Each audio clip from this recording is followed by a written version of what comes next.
There we go. Okay, now we've got audio for the live stream. All right. Uh, that was the other person on YouTube as well. Sorry about that, guys. All right. Looks like Wat Tung Yu has a question. Go ahead. Thank you, David, for the teaching.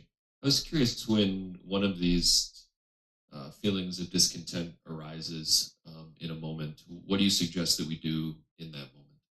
Yeah, that's what you learn through the Eightfold Path, that when it's arising, you're going to notice it with your mindfulness, Chris, and then you apply right effort to cut it off and let it go. You would like to cut it off and let it go as a bodily sensation because there's something as part of right mindfulness. It's called the four foundations of mindfulness that you're going to be able to gain awareness of the bodily sensations, the feelings, the condition of the mind, and the mental objects. These four things are things that you need to develop awareness of. Because when you have a craving, desire, attachment in your mind and you experience contact through your eyes, ears, nose, tongue, your body, or your mind itself, before you get a feeling, there's a bodily sensation. This bodily sensation is like an early warning system alerting you that your mind's about to get angry. It hasn't become a feeling yet, it's only a bodily sensation. So, something like anger, you might notice tingling in the body, rising up towards the chest. You might notice tightening in the chest, tightening in the throat, heat in the face, or pressure in the skull. This is alerting you that, hey, you're about to get angry. And that's the point where you'd like to take action and cut that off and let it go. One of the ways you might do this is internally within the mind, the way we did with breathing mindfulness meditation. That's why you're training your mind with breathing mindfulness meditation so that you can cut off and let go. If you're not training regularly with breathing mindfulness meditation, you're not going to be able to cut it off and let it go because the mind is untrained. And then you'd also like to be practicing generosity, where you're giving and sharing more than is strictly required without any expectation of anything in return, such as your time, effort, energy, and resources. Those things are targeting to help train your mind to let go. But then in the present moment, when it's arising, you need to apply right effort to cut it off and let it go. And when you're first getting started with this, your mind isn't really well developed and isn't really well matured. So, some of the things you might need to do if you can't internally cut it off is you can redirect your mind. So, like, say you're watching the news and you're noticing the anger arising, you can redirect your mind, like, take and go outside, go for a walk, go for a bike ride, go get a glass of water. The last thing you're interested in doing is sitting there and allowing your mind to dwell in that conditioned feeling because the mind just stays wired that way to continue to experience that conditioned feeling. So if you're watching the news and you're noticing bodily sensations associated with the arising of discontentedness, the best thing you can do is cut it off and go for a walk or go for a bike ride or go do something else. And that's going to redirect the mind so that you can cut it off and let it go.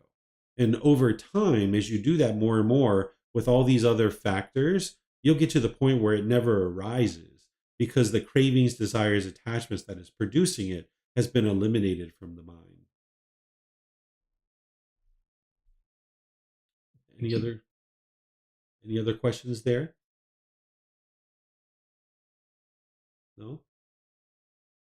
I can't see you guys so well because the camera is like really small. Hi, David. Hey. You here? Uh-huh. Yeah, hi, David. I've got a question about how, like, discontentedness.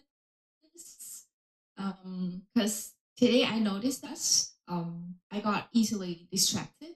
I even noticed a squirrel running outside, and I cannot identify this kind of discontentedness in any of the categories. Could you help? So what did you say you had? What feeling arose?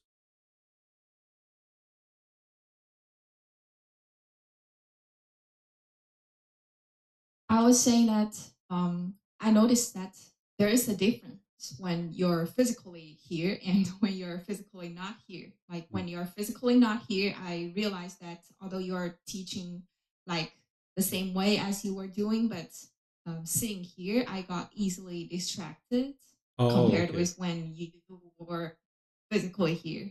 Oh, okay. I'm sorry. So the distraction is coming from the mind not having concentration and not having focus. So if there's craving, desire, attachment in the mind can be pulled in the opposite direction where it's not being able to be focused and concentrated. So having me physically there, you probably have something to focus on. You can kind of see the bodily movements better. It's kind of easier for you to stay focused. Maybe the voice, you can hear the voice differently when you're there. So the mind has something to focus on. Where here, the mind doesn't have that point of focus. But what you would like to do is develop the ability to have concentration and focus at all times.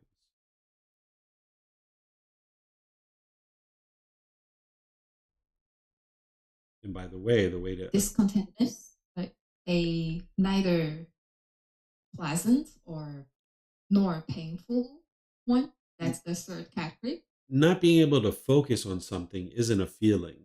That's just that the mind's lacking the ability to focus on something. It's not an actual feeling. That's just a lack of training of the mind that it can't focus. So it's not discontentedness. Not being able to focus isn't a discontent feeling because there's no feeling there. That's why I asked you, like, what was the feeling? And you said, oh, it's just a lack of focus, it's just a lack of concentration. There's no feeling there at all. I see.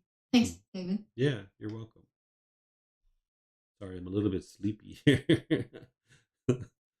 All right. Anything else you guys would like to ask? All right, go ahead, guys. Maybe you can just let me know when all the questions are done because I can't really see you guys too well. Wait. Hello, David. Hello? Actually, I had a question. Is that uh, for a creator, uh, the feelings it's the feeling or sensitive is very important for them to create. Uh, if they feel peaceful or they if they feel peaceful all the way or in their life, I mean, uh, will it be difficult for them or will it be more hard to like create something? It would actually be very easy and very straightforward because when your mind is unpeaceful, your mind is discontent, it's shaken up. So when you're angry, when you're frustrated, when you're agitated or annoyed, you're going to experience these emotions going up and down like this. But when your mind is peaceful, then it's clear, it's focused, it's concentrated.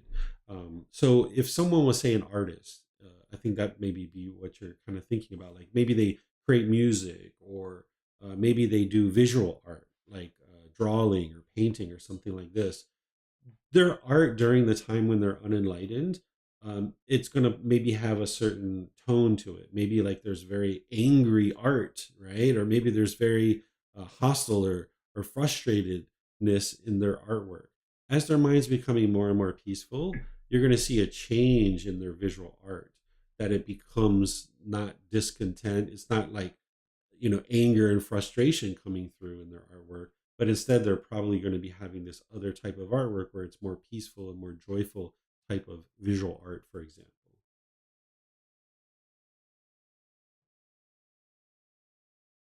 I see. Thank you. Yeah, you're welcome. Any other questions?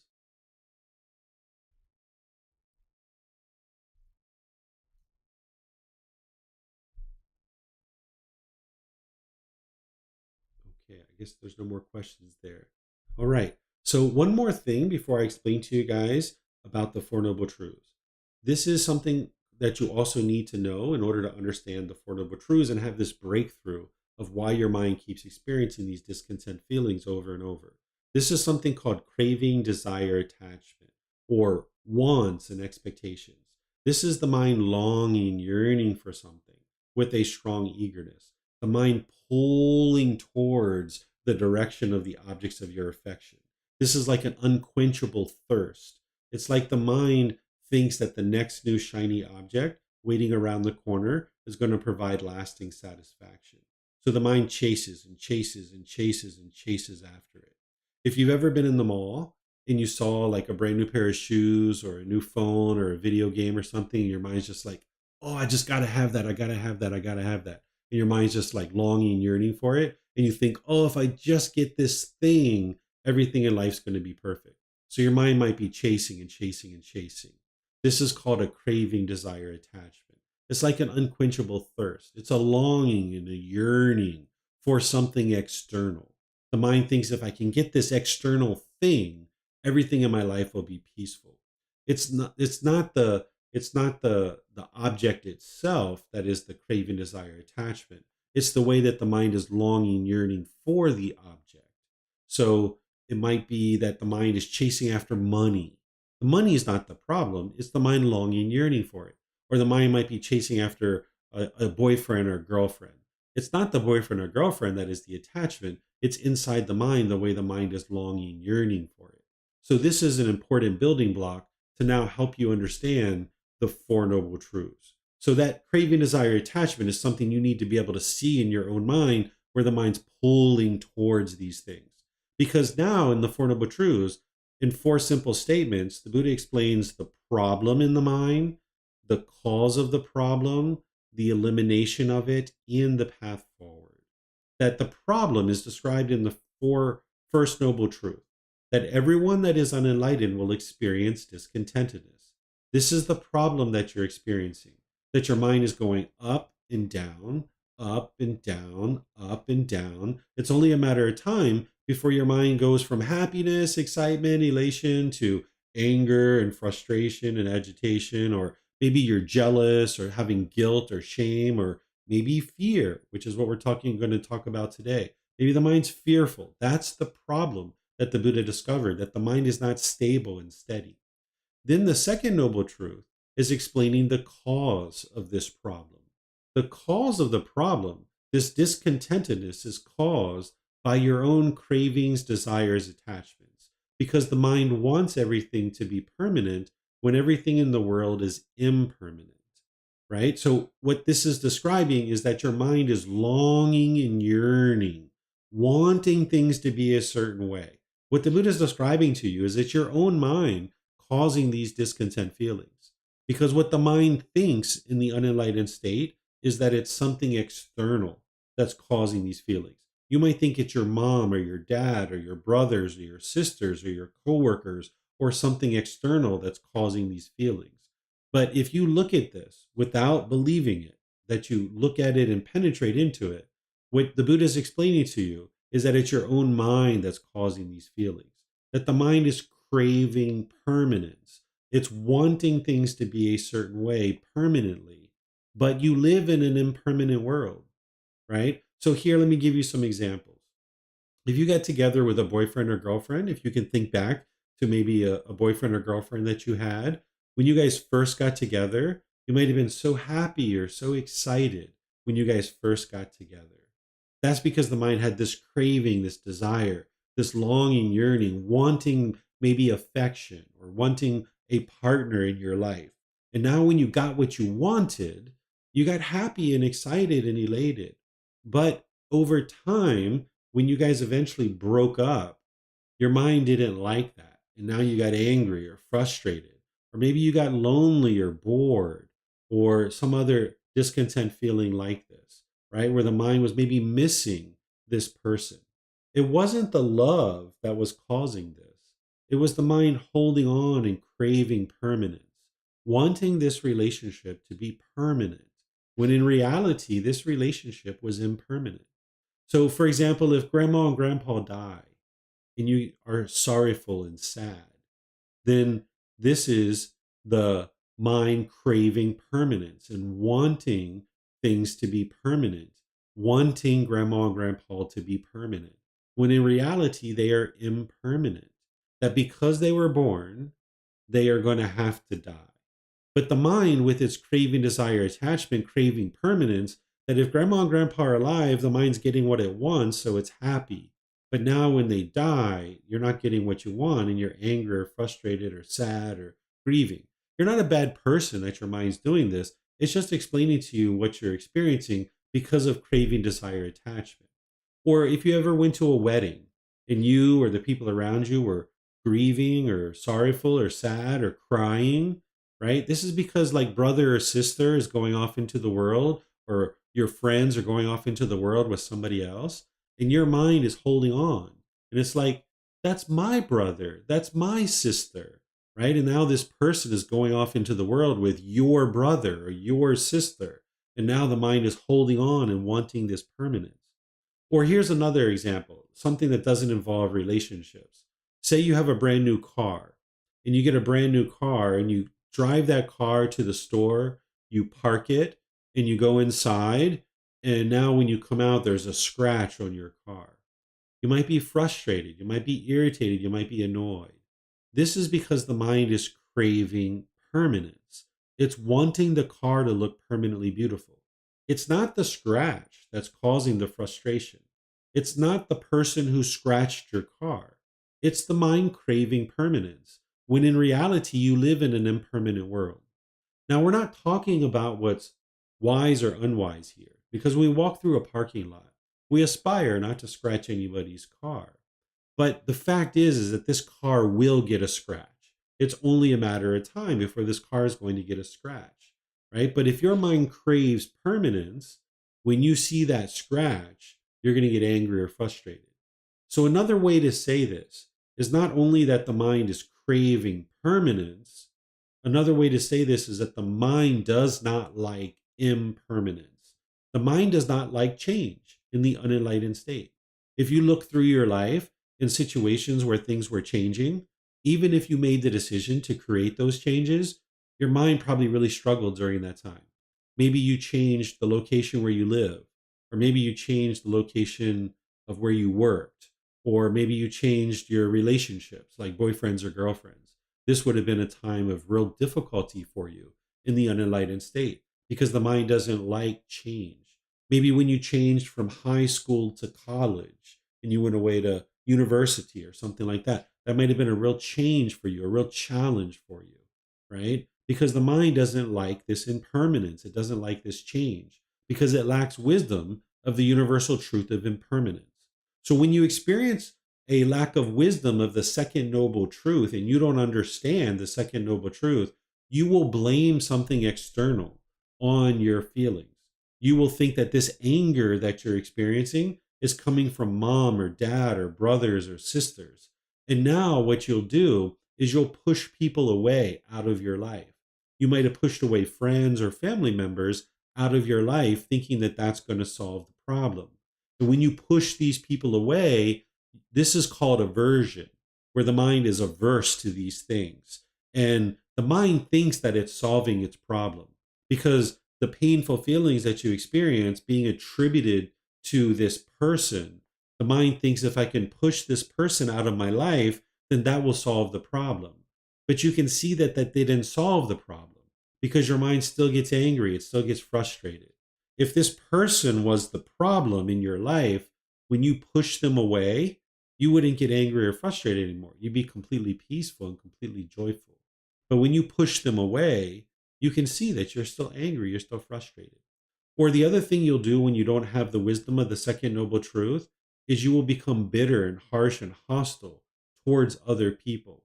This is where the mind is almost like an animal growling and roaring at another animal. You know, the animals are trying to fear each other into doing things. So a human being's mind, you're not an animal, you're a human being. But the unenlightened mind functions very much like an animal, where it will growl and roar at another human being, trying to fear that person into doing things your way. Because the mind's trying to get those cravings fulfilled. Or the third thing you'll do when you don't have the wisdom of the second noble truth is that you will put your expectations on people and try to control people and force them to do things your way. And this is the mind trying to get its cravings fulfilled. So these discontent feelings of pleasant feelings, painful feelings, and neither painful nor pleasant, they're being caused by craving, desire, attachment. If you get what you want, you'll be happy and excited. But if you don't get what you want, you'll get angry or frustrated or irritated or annoyed. So, as I've taught you, don't believe me. Don't believe anything that I have to say. You need to be able to reflect on this and see the truth for yourself. So, take a recent situation where you've been angry or frustrated or irritated or annoyed or some other discontent feeling. It might have been today, maybe it was this morning, maybe it was yesterday or last week. Look at that situation with these fresh eyes, because what I'm explaining to you is your mind is causing your own discontent feelings. Look at that situation, because at that time you might have been trying to blame other people for the feelings that you were experiencing. But if you take what I just shared with you, you should be able to look at that situation and see that there was something your mind wanted. You were longing, yearning for something. And if you would have got what you wanted, you would have been happy or excited. But because you didn't get what you wanted, you were angry or frustrated or sad. All right. So take a look at your life and look at situations where you've been angry and sad and frustrated. And if you can't see what I'm explaining to you, you can ask me questions and let me know, and I will help you. Because I've had students share with me different situations before where they can't understand how their mind is causing their own discontentedness. Say you went to the airport and you were really excited about going to Thailand, and you were so excited you couldn't wait to go to Thailand. You just couldn't wait to get on the plane and you were so excited. Well, now when you went to the airport and the flight was delayed or it was canceled, you might be angry or frustrated, right? This is your own mind that's causing this, because your mind is craving for that plane to take off at exactly a certain time. It's craving that permanence. The mind doesn't understand impermanence, that there's sometimes weather issues, there's sometimes maintenance issues with the plane, sometimes there's crew issues where the people just don't show up for work. And not every single plane is going to take off on time. Whereas if the mind is craving permanence, when you see that the flight is delayed or canceled, you'll be angry or frustrated or agitated. But it's not the airline company that's causing that. And it's not anybody else. It's your own mind that's causing that.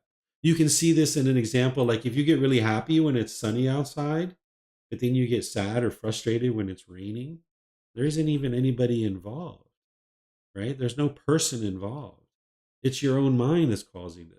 Or if you get really happy when your bank account balance goes up really high, and then you get sad or frustrated when it goes down, once again, you can see that there's not even a person involved here, that there's no other person involved. It's just you choosing what to do with your money. And you're looking at your bank statement, you get really happy when it's up here, and you get sad when it goes down here. So you need to be able to penetrate into this where you can see the truth that it's your own mind that's causing these feelings.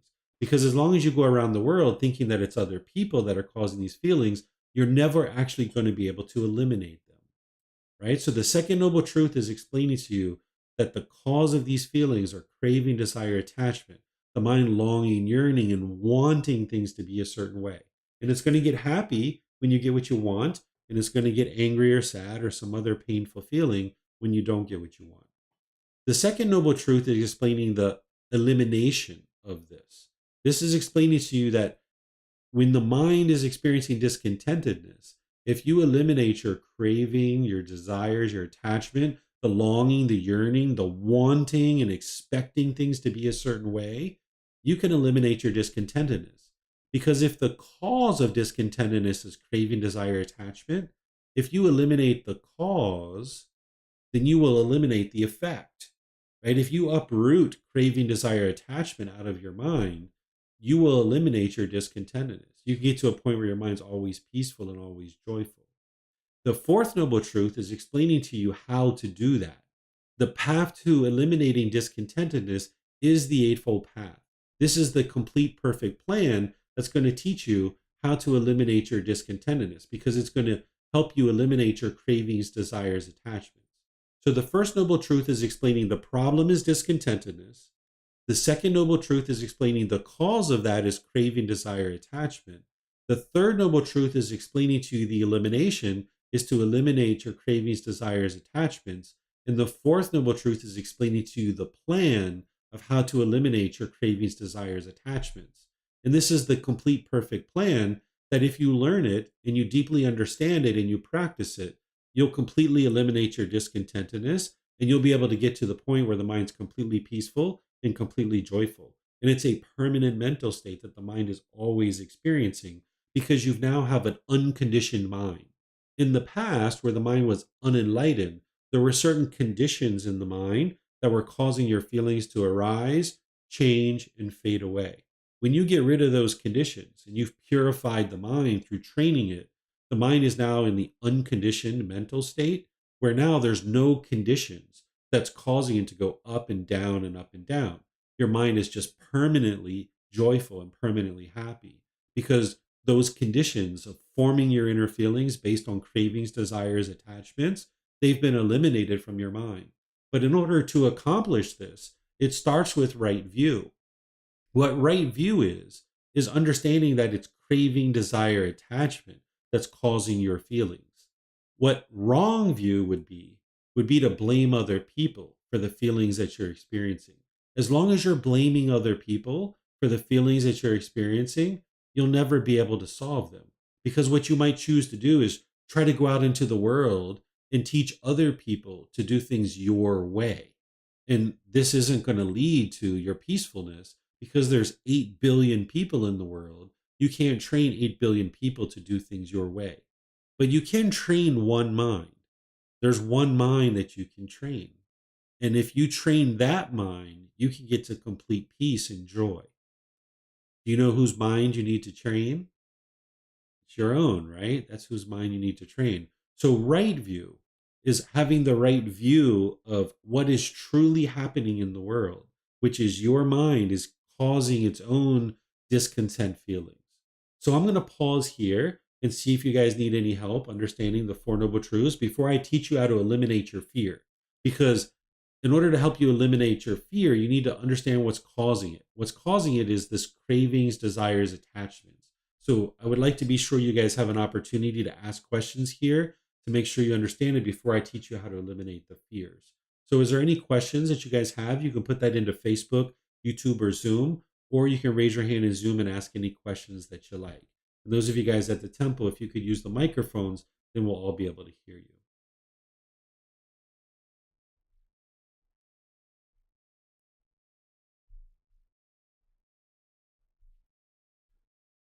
Okay, I'm not seeing any questions anywhere. Okay, so you guys must be understanding this to a certain degree.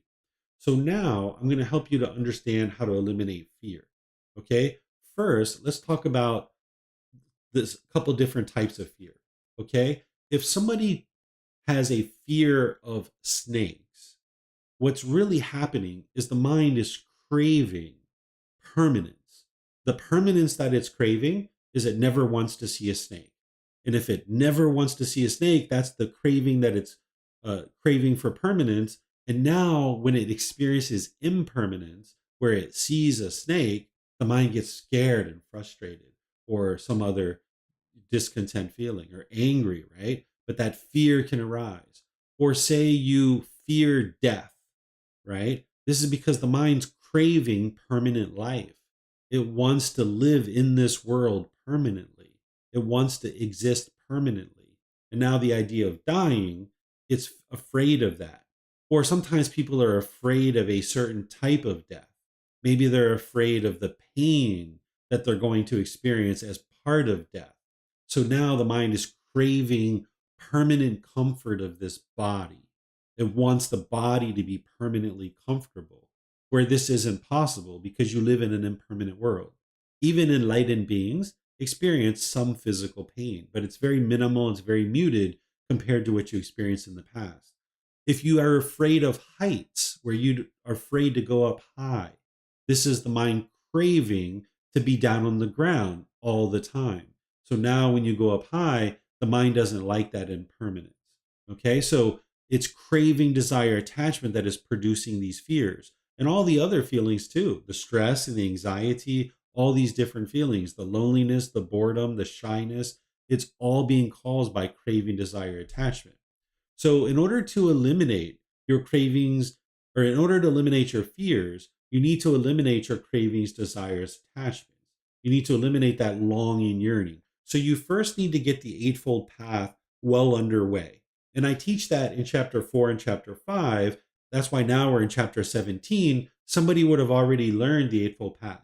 And if you haven't learned the Eightfold Path and you haven't committed it to your memory yet, it's okay. That's where you are on your journey to enlightenment. But what you would like to do is go back to chapter 4 and 5 of the book so that you can learn the Eightfold Path in detail. You need to get that well underway so that you're doing things like breathing mindfulness meditation, you're practicing generosity, but all those other factors too. You would like to get to the point where you've committed it to memory. And I teach this, and it's been recorded many times, so you can easily learn the Eightfold Path. So you need to eliminate your cravings, desires, attachments through practicing the Eightfold Path. And that's going to help you get some generalized training of the entire mind. But then once you get all of those things from the Eightfold Path well underway, and you would like to target some of your fears, you can actually really target them by placing the mind in the situation that it fears in order to desensitize it to whatever it's fearing. And this will train the mind to not fear. So, for example, if I've already got the Eightfold Path well underway and I've been practicing all those 8 factors, which includes meditation and generosity and all those other things, and now I realize that I have a fear of snakes or a fear of spiders or something like this. And now I would like to train my mind to eliminate this. What I would do is I would need to put my mind in the situation that it doesn't want to be in. The situation that it doesn't want to be in is it doesn't want to be around snakes. So now, what the mind thinks with its lack of wisdom is I need to push this away. It has this aversion of trying to push this being or this situation away. But that doesn't solve it. It allows the craving to continue to exist in the mind. The way that you eliminate your fear is to eliminate the craving, desire, attachment by putting the mind in that situation. So, what I would suggest to somebody who's afraid of spiders or snakes or something like this is that you look through some pictures of those types of beings, maybe on the internet or in a magazine or something. And as you notice that fear starting to arise, you cut it off and let it go. That's what I was talking about with Chris. You cut that off and let it go, right? You cut it off and let it go. And now you train your mind that way over a few sessions. But now you need to desensitize the mind further. Now maybe you go to a museum where snakes are preserved. They're not alive, but you increment the level of contact that you're experiencing. So now you see these snakes that are preserved. But then, as you notice the discontentedness arising, the fears arising, you cut that off and let it go. Then you increase it even more. Now you go around snakes maybe at a zoo or a pet store or something like this. You actually put the mind in that situation where it can train to be let go. I'll give you an example from my life. At one time, I was driving down the road and I reached for my mobile phone and I realized I didn't have it. And this fear came up in the mind. And when this fear came up in the mind, my initial thought was to turn around and go get the phone. And I thought that I was only 5 minutes from home. And if I just did a U-turn and went back home, that then I would get my phone. But I understood these teachings enough that I realized that that was not a wise decision. Because the problem wasn't that I didn't have the phone. That wasn't I was experiencing. The problem was the fear. The cause of that problem was I was craving for this phone to be permanent, right? And what I needed to do is I needed to eliminate this craving, desire, attachment. And going to get the phone doesn't allow me to eliminate that. So even though I was supposed to be outside for an hour and a half that day, I decided to put the mind in the situation that it didn't want to be in, which was being outside without the phone. So I continued in my day. I stayed outside for like 5 or 6 hours that day. I went to the movies. I went to go get dinner. I went to do a whole bunch of other stuff. And then when I came home, I didn't go to the phone right away. Maybe 30 minutes, an hour, 2 hours later, I went and took a look at the phone. And then I just, oh, okay, I have a few messages, right? Or whatever was going on the phone. Then I waited about 2 or 3 days. And then I intentionally left the phone at home because I needed to put the mind in that situation some more. And when I went outside the second time, I didn't have fear, but I was definitely uncomfortable. It felt awkward to be outside without the phone. But nonetheless, I stayed outside for 5 or 6 hours. And then when I came home, I didn't go look at the phone right away. I left it where it was. 30 minutes, an hour, 2 hours went by, and then I went and checked the phone. Well, then I did it a third time. About 3 or 4 or 5 days later, I did it a third time. And the third time I went outside, I was completely fine. I was completely content. I didn't have any uncomfortableness. I didn't have any fear. None of that stuff was there. And I was like, I think I eliminated this attachment. This was pretty good. right? Well, about 2 months after that, I accidentally left the phone at home again. And it was the same thing. I was driving down the road. I reached for the phone and it wasn't there. And I was like, oh well. And I just continued in my day. There was no fear. There was no awkwardness. There was no nothing. And I was like, I think I really eliminated this fear because I could see for myself that there was no fear there. About a year after that, I accidentally dropped my phone on the floor and the screen shattered. And I looked at it and I started laughing, right? I was like, of course my phone just broke. That's impermanence, right? Where if the mind was attached to the phone, you would be angry or frustrated or sad or some other discontent feeling. When you don't have your phone with you, you might be like, oh my goodness, where's my phone? Where's my phone? So, what you're going to need to do in order to eliminate this fear is you're going to need to leave your phone at home sometimes and go outside without it and train your mind that that's okay. That sometimes you have your phone and sometimes you don't have your phone, and that's okay. You need to be able to experience the peace and the joy whether you have your phone or you don't have your phone. If you have an attachment to your phone, you can only be happy and you can only feel comfortable when you have your phone. And then when you're away from your phone, you feel angry or frustrated or sad or you have fear or something like that. And because this phone is impermanent, you're not going to always have your phone with you. So you need to be able to train your mind not to have fear when you don't have your phone.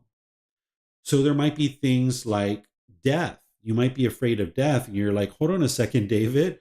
How can I put myself in a situation where I experience death? Right? Well, of course, you're not going to kill yourself, right? That's not something you're interested in. But what you can do is this called contemplation of death or fear of death. What you do, or reflection on death. This is what's going to help you eliminate your fear. Because what you do is you sit quietly for about 10, 15, 20 minutes, and you close your eyes and you kind of envision within your mind that you've actually died. Like you just kind of play it out in your mind.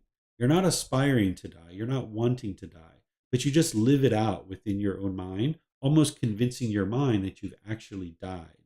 Maybe you think about the police going to your mom's house and informing her, or maybe a doctor calls her up on the phone and says, your daughter or your son has been in a terrible car accident. They're now dead, right? You're like a fly on the wall. And you're kind of playing this out in your own mind. You go through the funeral, you go through whatever situation is happening, you play it all out in your mind, and you might grieve. You might be sad, or you might be afraid, or something like this. But through this contemplation of death, this reflection of death, you're confronting death on your terms because death is going to come visit you at some point, right? And you can wait for death to come sneak up on you, catch you by surprise, and you can be fearful. And you'll be fearful throughout your life of death. Or you can say, hey, death, I see you over there in the corner, and I know you're going to come visit me someday. So you know what? I'm going to come visit you.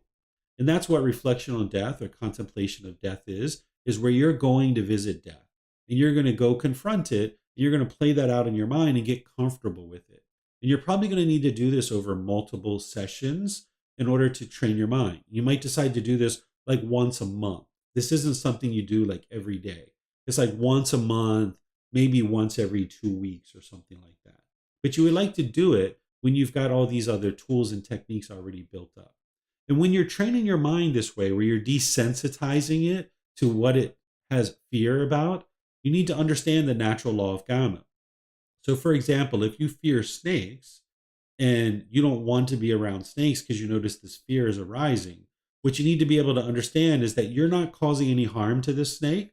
So no harm is going to come to you.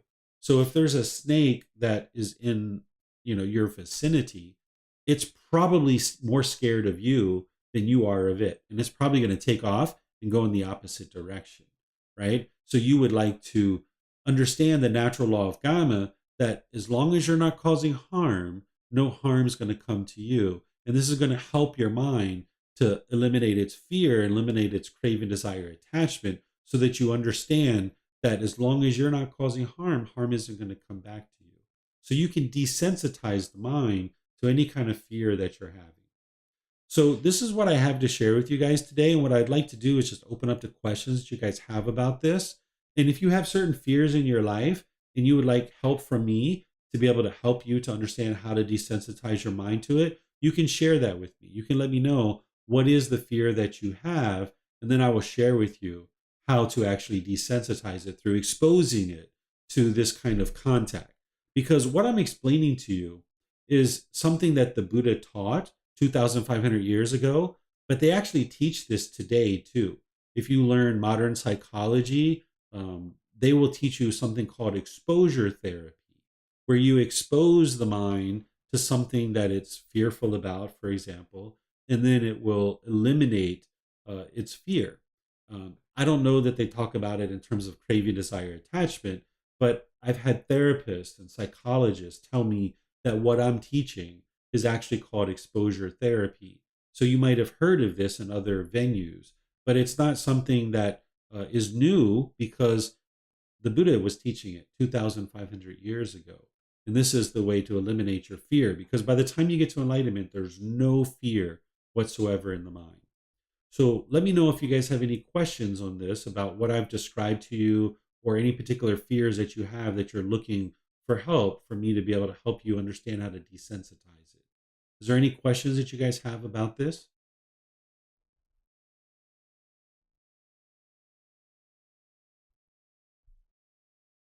Okay, go ahead, Wat Tung you.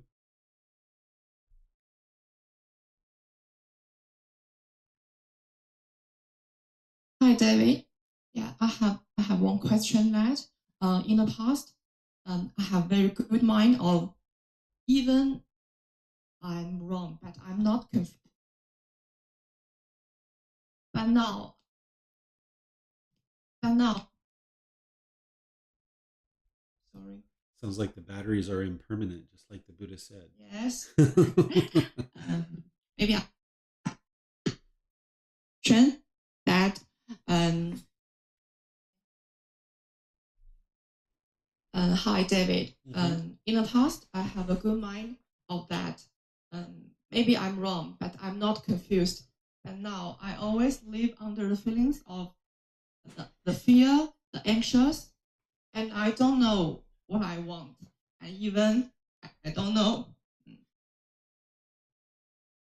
what's the life, and even what's the job, and um, maybe make me satisfied or make me peaceful. And I always scared of make decision. Mhm. So could you please give me some suggestions to make me find my own peaceful? Thank you. Sure. Your peace and your joy isn't going to come from anything external. And this is where it sounds like you're struggling, that you're saying, I don't know what is going to make me feel peaceful. There's nothing that's going to make you feel peaceful in terms of like a job or a car or a boyfriend or girlfriend or a house. Those are things that you might have in order to conduct your life, but those aren't the things that are going to make you peaceful. There's nothing external that's going to make you peaceful. The way you get to peace and joy is you need to train your mind. And by training your mind to eliminate this longing, yearning, and trying to latch on to something to create your feelings, this is where you actually get to the peace and joy. So if you get happy when your bank account balance is up here, when it goes down here, you'll be sad or frustrated. And now the mind can't be peaceful.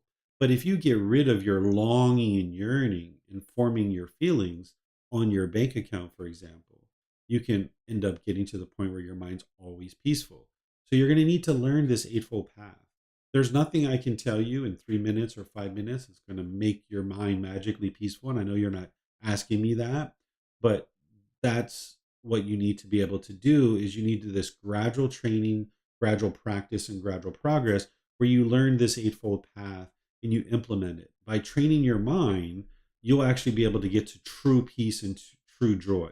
That this enlightened mental state where the mind's always peaceful and always joyful, it's a real thing that you can actually accomplish, but you need the wisdom of how to do that. Because right now, you clean your body. Your parents taught you that. Take a shower, brush your teeth, comb your hair, things like this. You clean this body. You clip your toenails and fingernails. You know how to take care of this body. You have good hygiene to clean this body. But you haven't learned how to clean your mind yet. You're not addressing this entire being. You're only addressing one part of it, which is the physical body. You're not addressing the mind because none of us grew up that way. And that's why you're experiencing this because you're lacking the wisdom of how to address the mind. Where there in Thailand, individuals grow up learning how to train their mind. And this is why you see so much peace and so much joy in Thailand. The Thai people are smiling and so kind and friendly and warm and gentle because they trained their mind from when they were very little in life. And they grew up that way, understanding how to train their mind. So the best thing you can do for yourself is to get the first book. And there's there at the temple, you can get it in a printed version if you like, by just reimbursing us for the printing cost. You can get it for free. You can download it on the internet from our website. Our website is buddhadailywisdom.com. There's some people there that can direct you to our website. You can take it and go print it if you like on your own. You can download it and go print it. You can order it on Amazon if your country has access to Amazon. But if you get that first book and you're gradually starting to read it and you attend these classes, either at the temple or you can attend online because I live stream the classes. Even when I'm there at the temple, I live stream the classes. You can see the camera equipment and stuff. You can gradually be learning how to train your mind and cultivate the wisdom of how to do that. That's why I'm here in California, that there's all these new students here that would like to learn how to get to enlightenment and train their mind. And normally I'm there, but I'm here now. But as I travel around, I've set up in a way that I am impermanent, right? I can't be at the temple permanently. So as you travel, as I travel, I set up in such a way that I can still teach all around the world. So that's the best thing you can do for yourself is learn the teachings and learn this Eightfold Path. Start training your mind. You can learn in the classes, the courses, the retreats. You can learn with the books, the audiobooks, the videos, the podcasts. You can even schedule personal guidance. Whereas if you get on our website, you can schedule an appointment to talk with me privately, and we can talk in detail about some of the individual struggles that you're having. But it's really helpful if you've already learned the foundational teachings so that then when we talk privately, then I can understand more about your specific challenges and give you specific guidance and advice. But if you take the classes and you're reading the book, that'll get you up and running with the foundational teachings. And then if you'd like to have questions in classes, you can ask questions in classes. You can post on our Facebook group. You can send me messages. I'm on all the messaging apps and stuff. Or you can schedule personal guidance and I will help you personally.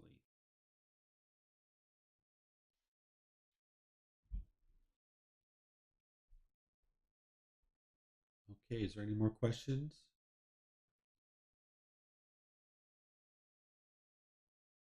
Okay, go ahead, Wat Tung Yu. Hi, David. Here's my situation. Uh, I'm I'm very care of what people think of me, and I should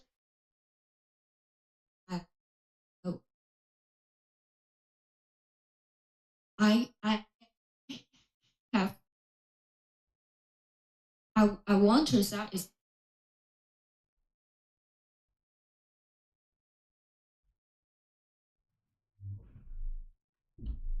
oh yeah I actually I need to express myself on Twitter, but I'm very feel insecure, and I feel like express myself online is like self expression.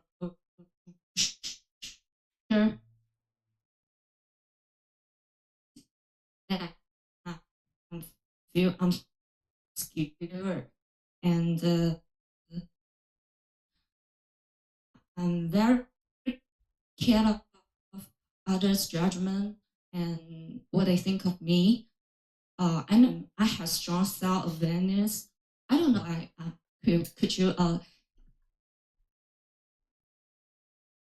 So our internet connection was breaking up quite a bit. What I heard was it sounds like you say you're scared, you have fear of how other people view you, and you don't like to uh, post on social media because you're afraid that people are going to perceive you in an unfavorable way. Is that true? Yes. Okay. All right. So where this is coming from, this is the craving, desire, attachment. This is the longing, the yearning. But specifically, it's that personal existence view that I was talking about, that first fetter, where the mind is clinging to a self image and a self identity, wanting to be perceived by others in a certain way. And that's the craving, that's desire. The mind's holding on and wanting other people to perceive you a certain way. So now the mind thinks, with its lack of wisdom, the way to solve this is to push away social media. And if I never get on social media, then I won't experience this fear. But as you see, that doesn't work because your mind still has the craving, desire, attachment. So, what you need to do is put your mind in the situation that it doesn't want to be in. So, there's some people there. I see you're sitting close to Rachel. Rachel can probably share with you at times where, maybe she was shy when she first started coming to the temple. And then one of the things I taught her was this, and she started to talk on the microphone and kind of reading in classes and asking questions. And then by putting your mind in that situation, you experience exposing the mind to what it doesn't want to be in that situation. So if you put your mind in the situation with social media where you do post and you occasionally do that, and your mind's going to be uncomfortable when you're starting to do it at first. But if you start doing it regularly, then over time the mind can let go. But there's some other things that you need to do as well in order to eliminate your personal existence view. This fear that you're having is a lot deeper. There's more involved. It's still craving, desire, attachment, but there's other tools and techniques that you can choose to eliminate your personal existence view. So even though we're on chapter 17 today, chapter 16 is all about personal existence view, the ego, conceit. So if you look at chapter 16 of our book, it's going to teach you what is personal existence view because there's other tools and techniques that you can proactively work to eliminate it. So yes, in terms of what I'm teaching today, you can put your mind in the situation to eliminate that fear, but there's some proactive things that you can do that are in chapter 16.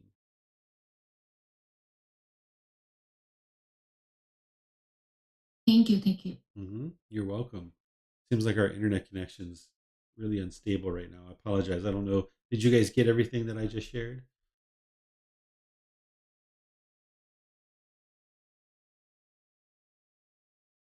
Yeah, go ahead, guys. You guys can keep talking there. What Tung you? Looks like Steve might have raised a hand. Delay. Hi, David. Can you hear me? Yeah, but I can hear you, but it's breaking up quite a bit. Okay, I'm just going to go for it. Sorry if you can't Yeah, hear I'll try me. to get as much as I can. But it'd be great to get some guidance from you. Sorry, it'd be great to get some guidance on you around fear of employment. So at the moment, I'm out of work and I've been in a state in where I feel very frustrated for a while in the sense that I've been applying for jobs and I haven't got them. And I'm very career focused.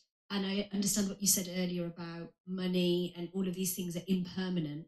However, I think obviously we all have to live our lives in a way that is best for us, and we all need money to look after ourselves and look after other people, which is the reason why I'm very frustrated about not having a job. So I've been trying to, you know, be strong in the mind and think, you know what, it's just part of the process. This is part of my life. This is just something that I can't control. But I keep going up and down, up and down. 1 minute I'm fine, then I'm not, then I'm fine, then I'm not. Yeah. So for me, it's about how to manage that frustration. Um, yeah, I just Yeah, I got all of that. I think you're done now, right? Yeah. Okay. I don't hear any more audio coming through. Okay. Can you guys hear me? Do you guys have a thumbs up? You can hear me? Okay, okay, cool. So I understand that your fear is maybe not getting a job and not having income.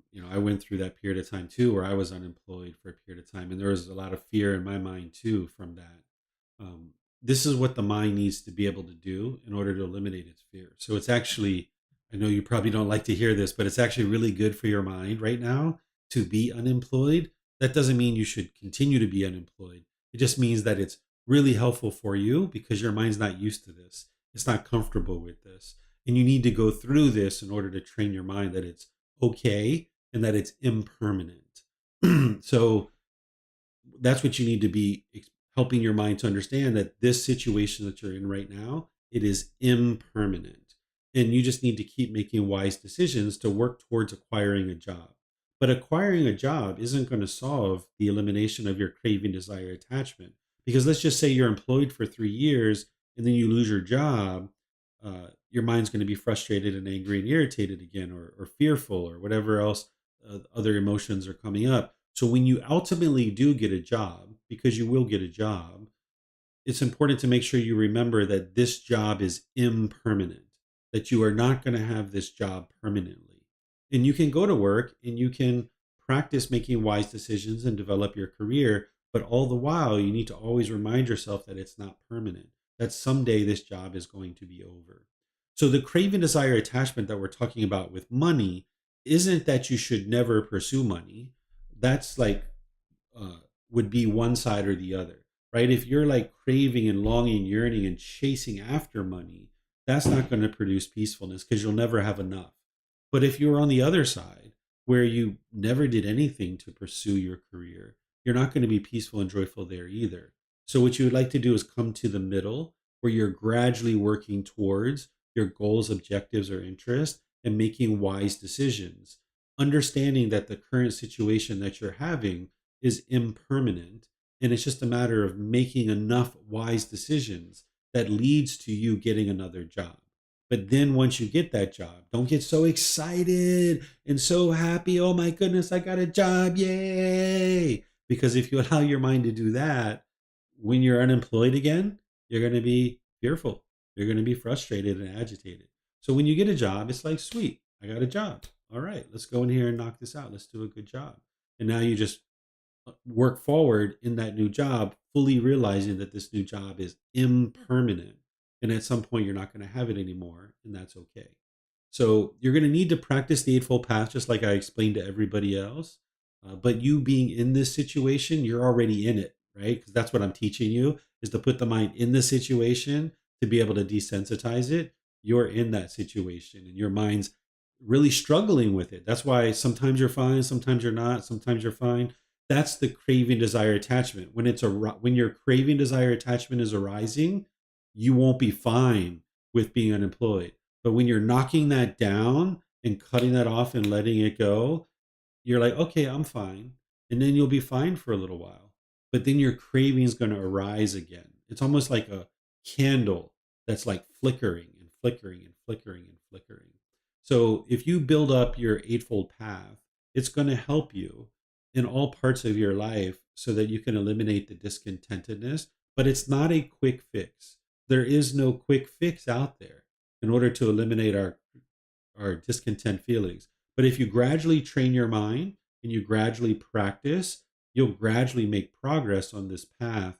So I suggest to you the same thing I suggested to the other young lady, is the first book, and taking the classes, courses, and retreats, and reaching out for personal guidance, because you need to build up a baseline of understanding of how to train your mind. That's what those books have. Those books have how to actually train your mind on a day by day basis to be able to get to the peace and the joy that the Buddha teaches as the enlightened mental state.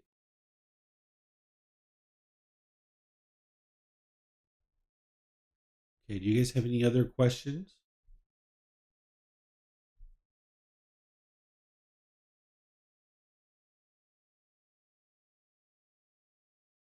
Looks like everything's kind of slowed down. Okay, I'm not sure. The internet connections looks very slow. So I think you guys are all done with your questions. I don't see any anywhere else on our Facebook or YouTube sites either.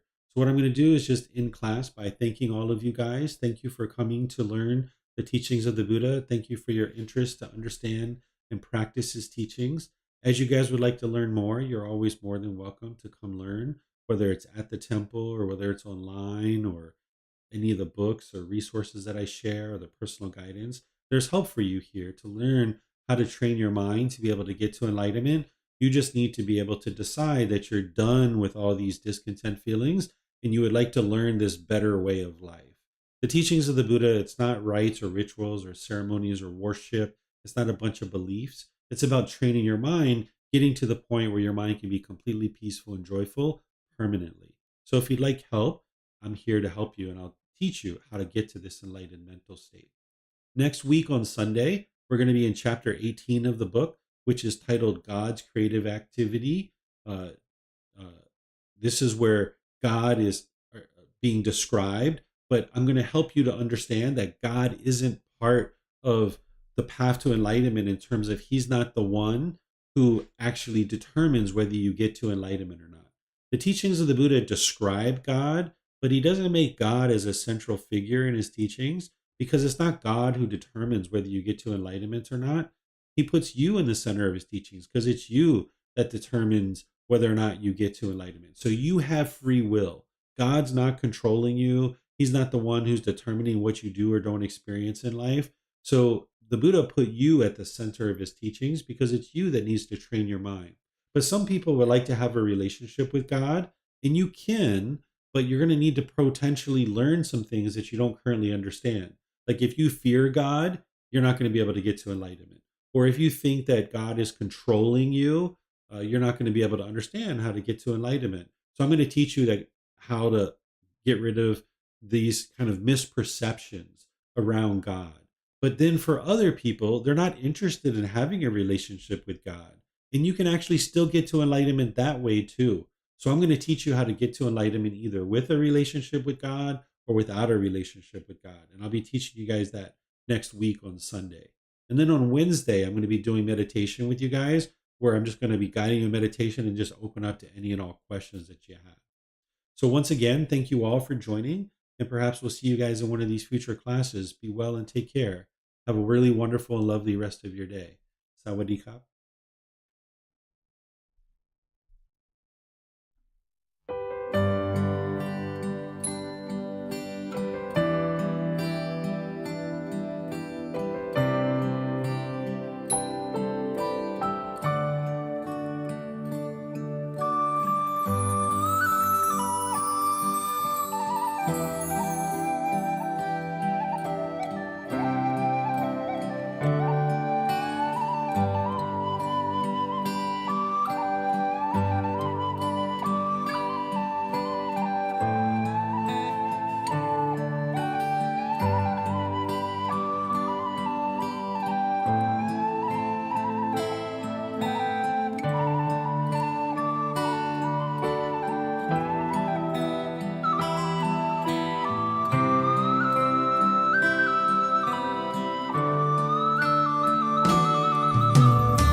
Thank you again for watching. Enjoy your meditation.